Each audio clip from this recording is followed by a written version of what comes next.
when we're talking about that level of greatness, it was like a mentality like a Kobe Bryant, Michael Jordan, but the athleticism like someone I've never seen before. And I think, you know, across the league, everybody would agree. It's just his athleticism is just bar none. I've done work with, I've got to spend a lot of time and work with Conor McGregor. Helped with his McGregor Fast app, and we got to do shoots together, and just seeing his mentality and how he looks at things, and obviously his work ethic. And I was always a big fan of him growing up. You know, actually during that time where I was trying to earn that Division I scholarship, and, you know, nobody was believing in me, and my coach is telling me to hang up my cleats, watching his videos, the motivational ones, all the motivational ones, even just like his embeds and like on the UFC, and just hearing his interviews, right? Him coming up as a plumber and nobody believing in him, like that, actually that mentality and adopting that mentality like to the fullest, I think it was a big, you know, component of me earning that Division I scholarship. You know, it's just starting in the mind. So that was really cool to work with him and his mindset. I trained the number 1 pick in the NFL draft a couple years ago, Bryce Young, who was just a crazy talent, worked very hard, very humble, very good. So yeah, I've been fortunate to work with a lot of people, but I would say Saquon, as far as just putting it all in a nutshell, was the top one. When it comes to programming and training for people like that, what's the big difference when you're at that level of like athletics?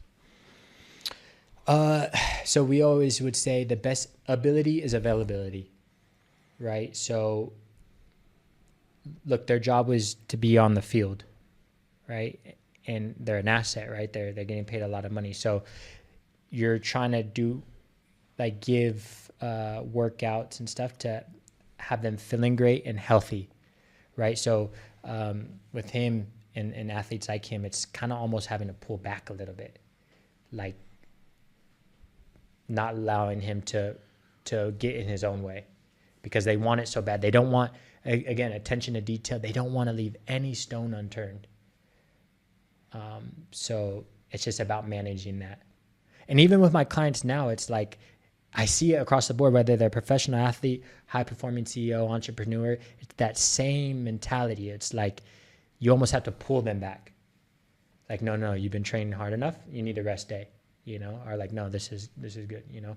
Or, you know, like especially with the high-performer CEOs right now, the nervous system, right? Because it's so part of their identity. It's such a big part of their identity is training, working out. But sometimes, you know, unlike the athletes, they have all this external stress, you know, big deals going on, you know, they're working on different things that these external stress really, really taxes the nervous system. And no matter how mentally strong you are, you can't outwork a taxed nervous system. So it's about managing that too. And a lot of coaches don't pay attention to that, right? You have to be able to manage the nervous system and know, okay, like I know when my client walks in, what he's feeling or how he's feeling. I could see it based on the eyes. If I see his nervous system's tacky, he's stressed and stuff, we'll pretty much just shut down the session or do something very light mobility, maybe light cardio. But I could see, you know, the nervous system's a big thing, and people neglect it and ignore it and wonder why they're feeling some type of way. It's like your nervous system's fried. It's funny you say that, because my partner, who's also called Charlie, she's like, whenever I'm like really stressed, she said, like, I can see it in your eyes. Yeah. Because like it's like the first kind of giveaway. Yeah, 100%. The eyes never lie.